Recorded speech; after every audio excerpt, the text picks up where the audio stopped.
Boker Tov. On a vu Yaakov Avinu qui demande à son fils Yosef Hatzadik de ne pas l'enterrer en Égypte. Et pour quelques raisons, Rashi nous mentionne les raisons. Yaakov ne voulait pas être dans une terre impure, il ne voulait pas être dans une terre où il y a eu des plaies, et il ne voulait pas qu'on fasse de lui une idole, parce que Yaakov Avinu, quand il est venu en Égypte, la famine a arrêté tout de suite quand il est venu en Égypte. Donc pour les Égyptiens, c'était un saint et peut-être même un dieu pour eux. Quand il allait vers le Nil, Yaakov, l'eau du Nil montait vers lui. Et il a donné cette bénédiction à Pharaon, que lui aussi, quand il ira vers le Nil montera vers lui. Et Yaakov, donc, il dit à son fils Yosef, ne m'enterre pas en Égypte. Et Yosef lui dit, papa, t'inquiète pas.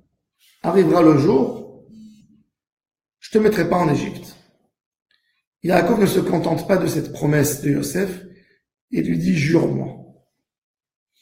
Jure-moi. Il lui jure. Et là, Yaakov se lève et se prosterne à Yosef puisqu'il a juré.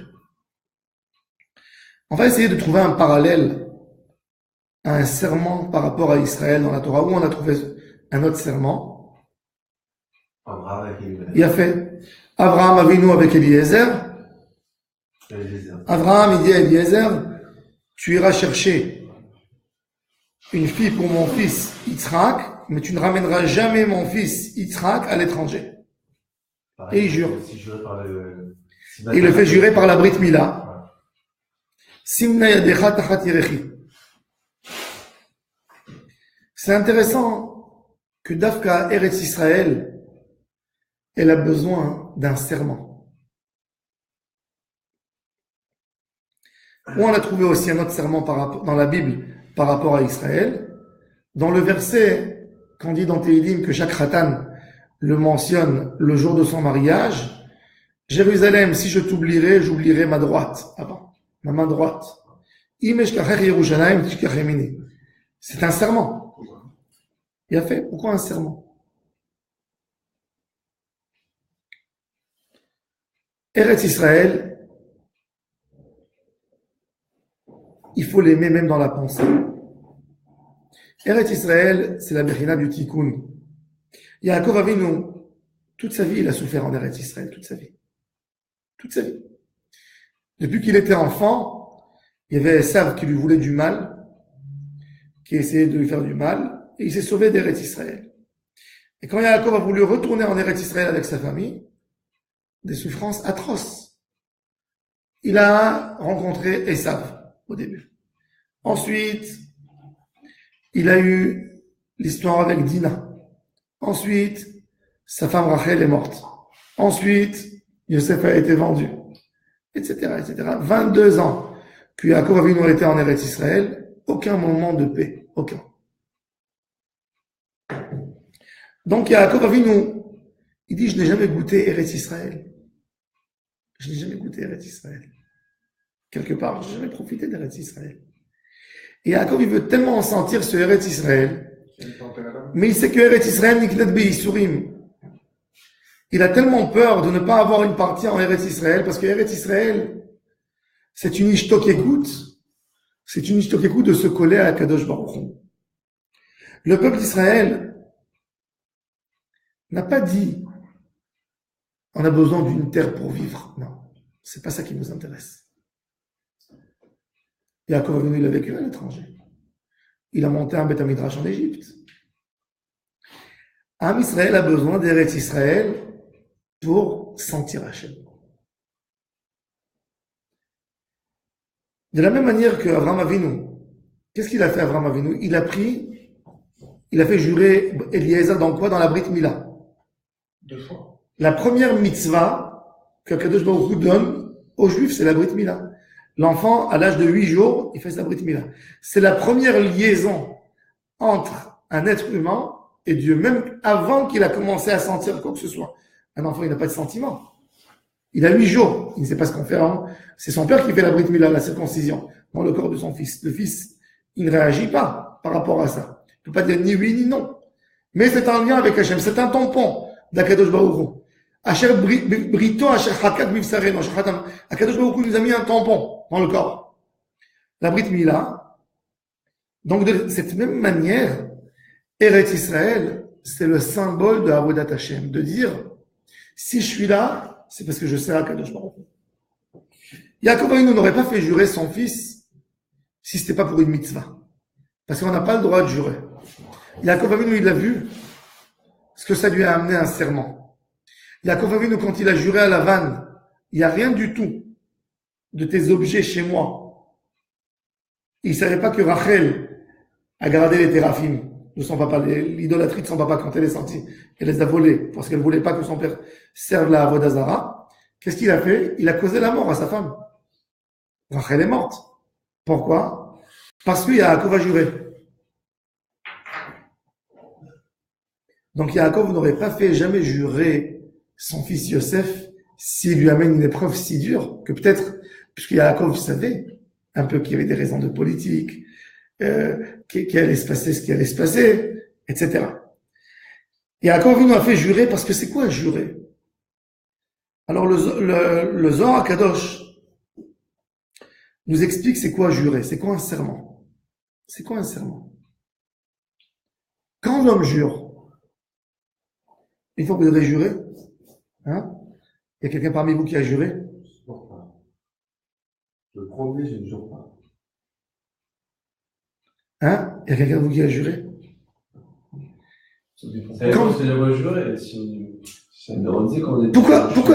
Pourquoi l'homme a ce besoin de jurer? Pourquoi? Surtout la Gemara a dit, les serments et les vœux sont chez les femmes plus que les hommes. Oui. Pourquoi on jure? Pour donner de la force à sa parole. Et pourquoi on a besoin de donner de la force à notre parole? C'est-à-dire que notre parole n'a plus de valeur.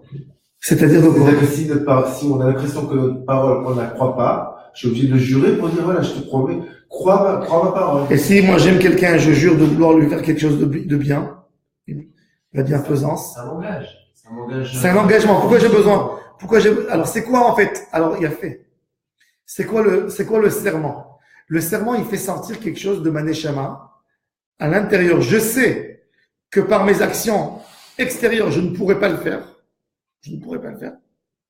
Et c'est pour ça que j'essaie de trouver un point sincère en moi, que dans ce point très pur à l'intérieur, il va m'engager à faire quelque chose. Si je suis sûr de ne pas pouvoir le faire, je ne vais pas le jurer. Hein? Si je suis sûr que je ne peux pas le faire. Si tu peux le faire, pourquoi tu as besoin de jurer? C'est-à-dire que je sais que je ne pourrais pas tenir normalement, je ne pourrais pas tenir, et c'est pour ça que j'ai besoin de jurer.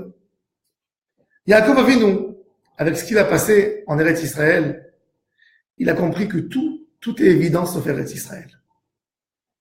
Comme Eretz Israël, c'est Dvar Mitzvah, le Yetzer Hara, c'est intéressant, le Yetzer Hara, il te fera le plus de problèmes sur Yishuv Eretz Israël, avec tout ce qu'on s'imagine. Tu dis, voilà, j'habite en Eretz Israël. On peut habiter en Eretz Israël sans être en Eretz Israël. On peut habiter en Eretz Israël sans sentir le bonheur, sans être dans le palais d'Hachem. La Gemara, elle dit que Eretz Israël, par rapport à tous les pays du monde, c'est comme si tu es dans le palais du roi. Yaakov Avinu, il dit à Yosef, qui est un roi, Al natik berani b'Mitzrayim, ne m'enterre pas en Égypte. Mais ne crois pas. Alors, quand Yaakov, il a dit ne m'enterre pas en Égypte, c'est-à-dire que quel était le problème? Suite aux Égyptiens. J'ai pas envie, comme que Rachid nous le mentionne, j'ai pas envie d'avoir Gilgul Mechilot, j'ai pas envie que l'époux touche mon corps, et je n'ai pas envie que les Égyptiens font de moi une idole. C'est-à-dire que je peux vivre à l'étranger, je peux mourir à l'étranger, j'ai un problème personnel avec l'Égypte. C'est-à-dire que Yosef, quelque part, il peut enterrer son papa à Goshen. À Goshen, il n'y a pas d'Égyptiens. À Goshen, il n'y avait pas de pont. Et donc, il n'y a pas de Gilgul Mechilot. Ils vont le prendre avec eux quand ils vont sortir d'Israël. Gilgul Mechilot, c'est que le mort doit tourner dans les grottes pour venir en Eretz Israël. Il a un tsar. Non, Yaakov Avinu, qu'est-ce qu'il dit? il fait un grand chidouche à Yosef. Il dit, ça, c'est une partie. Sourmera, j'ai pas envie d'être enterré là-bas. C'est une autre chose. C'est les inconvénients d'Égypte. Mais le tachlit de tout, c'est une avodat Hashem. Maintenant, ce qui est très, très intéressant, Bémet, le sod de Yaakov Avinu, c'est écrit dans la Torah, Vatavo, Vatetamu et Arti. Akadosh Baruch Hu, il dit, vous venez profaner ma terre. Il faut pas, en Israël, il faut pas que rapatrier des morts. Quoique, moi je dis toujours aujourd'hui, même quelqu'un qui décède à l'étranger, je conseille toujours aux familles de rapatrier le corps. Je dis, grâce au fait qu'ils ont un défunt, un de leurs proches en Israël, ils vont venir, ils vont monter sur sa tombe, et ça donnera peut-être une occasion de venir, de faire leur aliyah en Eretz Israël. Le Talmud de Jérusalem, il dit, regarde la Avera qu'ils font les gens de l'étranger. Ils vivent pas en Israël toute leur vie, et ils viennent pour être enterrés ici.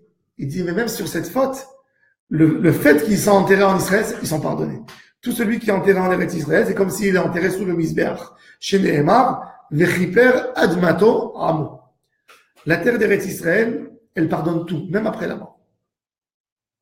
Yaakov Avinu, il dit à Yosef, moi, je suis pas lié à mes enfants, je suis lié à mes parents. Il veut choquer Yosef Hatzadik. Normalement, qu'est-ce qu'ils auraient voulu faire les tribus? Papa, tu nous quittes. Tu étais notre lumière, tu étais notre phare. On te veut à côté de nous. Les enfants, ils veulent que le père soit enterré à côté d'eux pour qu'ils puissent aller prier. Yaakov Avinu, il sait qu'ils seront 400 ans là-bas. Mais il veut qu'ils aient une ishto qui écoute les kidusha. Que les enfants d'Israël vont se poser la question, quand je pourrai aller pèleriner sur la tombe de mes parents? Il veut rattacher les enfants vers les parents. Pas les parents vers les enfants vers les parents. Veishiv lev avot al banim, mais là c'est velev banim al avotam. Yaakov Avinu, toute sa vie, il a existé que pour ses enfants. Et les Toledot Yaakov, Yosef. Yaakov, il a vécu pour Yosef. Et les Toledot Yaakov, Yosef. Toute sa vie, il a vécu pour son fils, pour Yosef, pour ses enfants. Là, c'est le moment qu'il dit que les enfants, ils doivent vivre pour leur père. Yosef Hatzadik, d'ailleurs, Yosef, il a quitté le monde, il a demandé de le faire, il n'a pas demandé de l'enterrer en Israël, mais il a demandé de le garder avec eux et de sortir avec eux. Parce que il y avait un tikkun dans ça. Bon, mais Yaakov Avinu, il veut le kesher avec la Kedusha. Yaakov Avinu, quand il est sorti d'Eretz Israël, il a demandé à Kadosh Baruch Hu de ne pas le détacher d'Eretz Israël. Il avait peur. Kadosh Baruch Hu, il lui dit, Al tira mireda Mitzrayim. N'aie pas peur de descendre en Égypte. C'est-à-dire que dès que Yosef a envoyé à son papa la lettre, papa, descends en Égypte, Yaakov était en peur. Il ne voulait pas quitter Eretz Israël. Toutes les ishtok, la joie, c'est quoi la joie? La joie, c'est de Nishbar Bamelech. C'est de te rattacher à quelque chose de profond dans un Kadosh Baruch Hu. Quand je jure sur Eretz Israël, mon corps, il devient une partie intégrale d'Eretz Israël. Quand quelqu'un, il a juré, la joie, elle t'attache. En quoi? Tu as fait sortir ton nefesh. Ce qu'il y a en toi, tu l'as fait sortir à l'extérieur, ça c'est la force de la joie. Et tu as un engagement avec Eretz Israël. Et c'est pour ça que Yaakov Avinu, il a dit à Yosef Hatzadik, je veux que tu t'engages, je veux que tu fasses rentrer Eretz Israël en toi. Rémani, c'est vrai, pourquoi Yaakov, il n'a pas fait jurer ses autres enfants? C'est-à-dire, on peut dire que Yosef était au pouvoir. Mais il n'a pas ramassé ses enfants pour les faire jurer qu'ils veulent venir en Eretz Israël. Il a vécu moins qu'eux là-bas. Qui? Yosef. Il a vécu moins que les frères, oui. Non, mais Yosef avait le pouvoir. Il est moins attaché. Mais Yosef avait le pouvoir de transférer son papa après sa mort en Israël. Yaakov Avinu, qu'est-ce qu'il veut de Yosef Hatzadik? Yosef Hatzadik est devenu roi. Il s'installe, il a tout le matériel en Égypte. Et Yaakov Avinu, il veut le détacher du matériel et le ramener en Eretz Israël.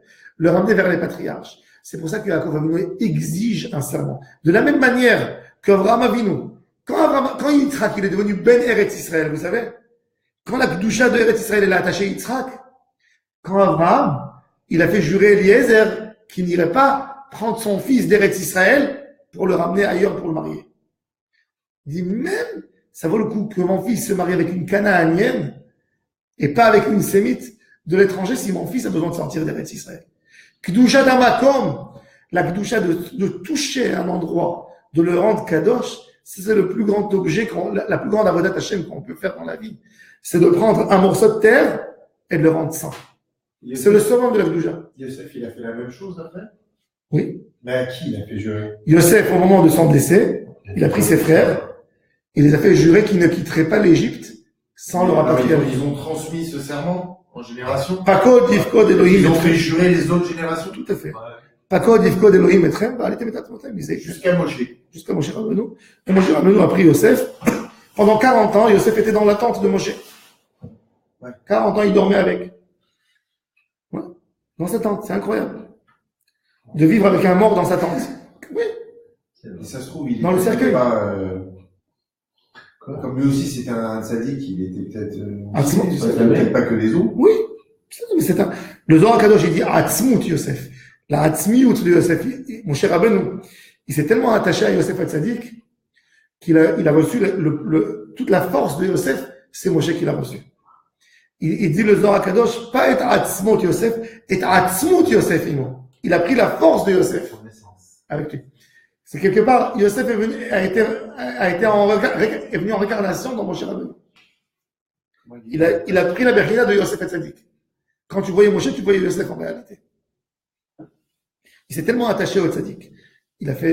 Moshe Rabbeinu, il a tout abandonné, il n'a pas pris quoi que ce soit d'Égypte, il s'est occupé que de Yosef. Donc, il y a Yaakov Avinu, il veut rattacher Am Israël à Eretz Israël. Et c'est pour ça qu'il fait ce serment justement pour donner suite à Eretz Israël. Ça, cet engagement de Yaakov Avinu qu'il a fait jurer Yosef Hatzadik dans la Brit Mila. Brit dans Eretz Israël, c'est le Ikar de tout. La Gemara, elle dit qu'il y a 3 Ikarim qui sont liés. Brit, Torah et Eretz. Dans Birkat Amazon, tout celui qui n'a pas dit dans Allah Haaretz Ve'al Amazon Ve'al Beritecha Shechatamta Bifsarenu Ve'al Torah Trasheli Maditanu dans Birkat Amazon, il doit refaire Birkat Amazon. Kol Mishelo Amar Berit ve Torah, pourquoi? Parce que grâce à la Brit et à la Torah, Eretz Israël a été donné. La Brit Mila c'est quoi? La Brit Mila, c'est quand on donne à Kadosh Baruch Hu quelque chose dans notre corps. Maintenant, l'homme est venu d'où? De la terre. Quelque part, on fait une circoncision à quelque chose qui est venu de la terre. Toutes les mitzvot d'Eretz Israël sont des prélèvements sur la terre, sur l'homme et la terre. L'homme et la terre. C'est pour ça que Yaakov Avinu, il fait jurer Yosef Hatzadik sur quoi? Sur la Brit Mila. La Brit Mila, c'est pas Adam, il fait une Kedusha de Kedushat Haaretz.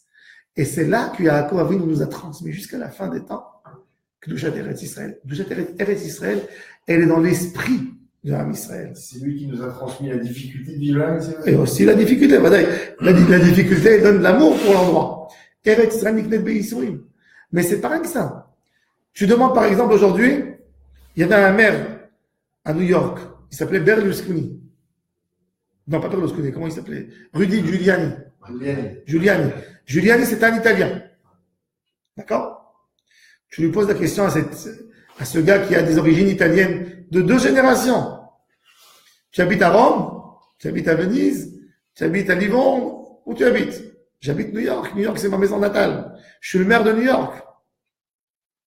Et ils ont quitté l'Italie 1 ou 2 générations avant. Am Israël ont quitté Eretz Israël il y a 2000 ans. Le peuple d'Israël a quitté Israël il y a 2000 ans. Et on est rattaché pendant des siècles et des siècles. Nos parents, nos grands-parents ont prié, ont versé des larmes de sang la nuit quand ils faisaient Tikkun Chatzot pour retourner en Eretz Israël. D'où c'est venu? Ils sont pas nés là. Ni eux, ni leurs parents, ni leurs grands-parents, ni leurs arrière-grands-parents. Les ancêtres étaient là en Eretz Israël. Et pas beaucoup de temps. 800 ans quand ils sont sortis d'Égypte. Après, encore 400 ans dans l'époque du Second Temple. C'est tout. 1200 ans. On a marqué cette terre. Eretz Israël, elle est dans nos esprits. Tant qu'Eretz Israël sera dans nos esprits forts, personne ne pourra nous la prendre. Le jour que Eretz Israël, elle est détachée du cœur, elle est là que comme une terre simple, toute simple, là on va la perdre. Quand ça devient une Adama, comme qui est écrit dans le Kriyat Shema, on le mentionne tous les jours, le jour qu'on n'a pas l'idée d'Eretz Israël, ça devient tout simplement une terre À tel point qu'on peut même changer de Dieu, d'être sur cette terre et de servir un autre Dieu. Tout de suite, dans le Kriyat Shema, on le mentionne. On perdra cette terre. Pourtant, c'est ce qui se passe. Et c'est ce qui se passe. Et les Arabes, Malheureusement, tous les problèmes qu'un Israël il a sur Eretz Israël, tous les problèmes. Jusqu'à quelle proportion aussi? Parce qu'à l'intérieur même d'Israël, même les Haredim s'en foutent de l'intérieur d'Israël. Et les Chinois aussi. Bon, il y aura toujours des religieux. C'est important, mais jusqu'à quelle proportion? Celui que pour lui, Eretz Israël, ça sera le moyen de Shlemut et de se coller à un Kadosh Baruch Hu, il a atteint le but de Avodat Hashem en Eretz Israël. Rabbi Chaim Ben Attar, quand il est venu en Eretz Israël, comment il s'est exprimé sur Eretz Israël? Eretz Israël, c'est Tikkun HaNefesh. Déjà, aujourd'hui, nous, que tout est Midera Banan, on a une préférence sur les gens de Chutz La'aretz. On fait Trumot et Maasot, Midera Banan. Shemitah, Midera Banan. On fait beaucoup de mitzvot. Prosboul et beaucoup d'autres mitzvot. Afrashat Chala. On fait beaucoup de mitzvot que eux en Chutz La'aretz, ils ne peuvent pas faire. Ils peuvent être des tzadikim, des gdolei olam, mais ils ne peuvent pas le faire. Tu sais c'est quoi une mitzvah? Rien que de ça, déjà, on doit danser. On se toute la journée, quand on est en Eretz Israël. Et ça, Yaakov Avinu, il veut faire rentrer à Yosef HaTzadik la tachlit de Eretz Israël. De la même manière que Kedushat HaBrit, Brit Mila, c'est Mesirut Nefesh. La Brit Mila, l'enfant, il saigne. Il a mal, il pleure, et le père, il est joyeux. Eretz Israël, même quand tu saignes, tu dois être joyeux. Ça, c'est pour ça la comparaison. C'est pour ça que Yaakov Avinu, il a fait jurer Yosef HaTzadik Be'ever Brit Mila. Et pas rien que ça. De la même manière que par la Brit Mila, on fait tenir nos enfants, c'est nos enfants jusqu'à la fin des temps. Toute l'humanité, elle vient suite au Ever de la Brit Mila. De la même manière, Eretz Israël, c'est la seule qui peut donner la force à Am Israël. Am Israël s'est inspiré d'Eretz Israël dans notre filote. C'est la demande sur Gilui Shechina. La demande d'être collé à Kadosh Baruch Hu. Gilui Shechina, on veut tous Gilui Shechina. On veut tout le monde on veut être proche de Kadosh Baruch Hu. On peut pas être proche de Kadosh Baruch Hu si on n'a pas Eretz Israël. Comme il dit le Rav Kook, Eretz Israël, Torah Israël et Am Israël. Que Bezrat Hashem, Nizke, l'écoute de l'Av Kadosh Baruch Hu, d'aimer Eretz Israël. Tout ce qui arrive en Eretz Israël, des petites épreuves, des grandes épreuves, savoir vivre avec tout ça et d'être heureux que nous sommes là pour pouvoir servir à Kadosh Baruch Hu, Veniske, le Geoula Shlema, B'mera, B'yamenu, Amen.